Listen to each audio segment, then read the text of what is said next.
নমস্কাৰ।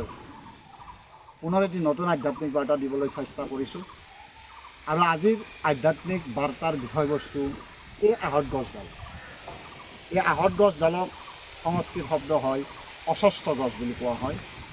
গতিকে পঞ্চদেৱতা, আমি যিসকল পূজাৰী মানুহ বা যিয়ে পূজা পাঠ কৰে বা যিসকলে পঞ্চদেৱতা কি জানে বা পঞ্চদেৱতা পূজা যে কৰিব লাগে পূজাৰ আগমুহূৰ্তত এই কথাখিনি যিসকলে জানে, সেই পঞ্চদেৱতাৰ মাজতে পূজাৰ মাজত এই গছজোপায়ো এটি বিশেষ স্থান পাইছে পূজাৰ বাবে।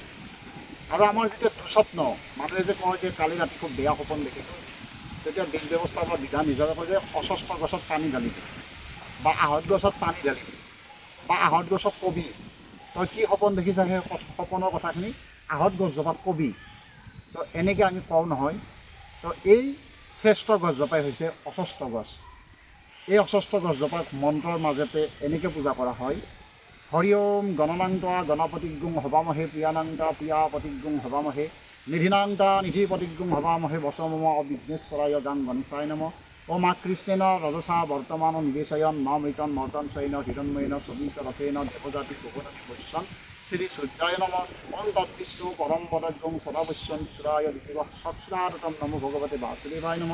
ওম ত্র্যম্বকং যজামহে সুগন্ধিং পুষ্টিবর্ধনম উর্বারুকর্মিব বন্ধনাৎ মৃত্যুমুখে অমৃত ত্রম্বকায় নম শিবায় নম। ওম অম্বে অম্বিকে অম্বাদিকে নমনিয়াকে তৎসৎ সুভদ্রিকাং কাম্বিল্লাবাসিনী ভিন্দ্রং বিদায়িক নম। শ্রীশ্বরে লক্ষ্মীশ্বৈত্য হরত্রে বার্ষে নক্ষত্র নিরূপমশ্চিন্ন ব্যক্তম ঈশ্বর নিশনমং মৈশনং সর্বলোক মৈশন মহালক্ষ্মী দেবায় নম। ওম জান মেধাক দেবগণ পিতরস্ব পাশে তয়া মামদ্য মেধায়জ্ঞ মেধাবিনাং গুরুস্ব সরস্বতী দেবায় নম। ওম আব্রাহ্মণ ব্রাহ্মণ ব্রহ্মবর্ষসি জায়তা মহারাষ্ট্রে রাজন্য শিরস্য বিয়াতি ব্যাধি মহারাষ্ট্র জাতমম ব্রহ্মণে নম। ওম স্তনা পৃথিবী নভবান ঈশ্বরা নিবেশনী যস্যানশ্বরম সপ্রভা পৃথিবী দিব্যই নম।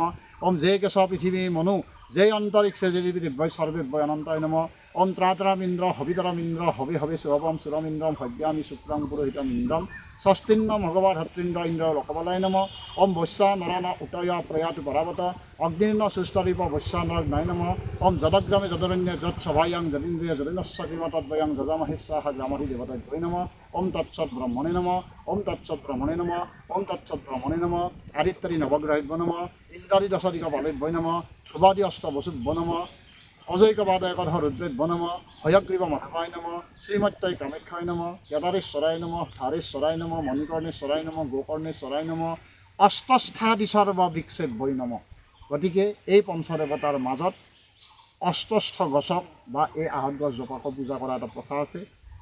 পৰৱৰ্তী সময়ত যদি মই সম্ভৱ হয় বা মই যদি ইয়াৰ ইতিহাসটো ল'ব পাৰোঁ, অধ্যয়ন কৰি পেলাই যদি মই অস্বস্থ গছটো কিয় শ্ৰেষ্ঠ হ'ল যদি মই অধ্যয়ন কৰিব পাৰোঁ, মই পৰৱৰ্তী সময়ত আপোনালোকৰ ওচৰত নিশ্চিতভাৱে এই আধ্যাত্মিক বাৰ্তাৰ জৰিয়তে অস্বস্থ গছ কিয় শ্ৰেষ্ঠ হ'ল সেই বিষয়ে জনাবলৈ নিশ্চয় চেষ্টা কৰিম। মাত্ৰ আজিৰ বিষয়বস্তু আছিলে অস্বস্থ গছ।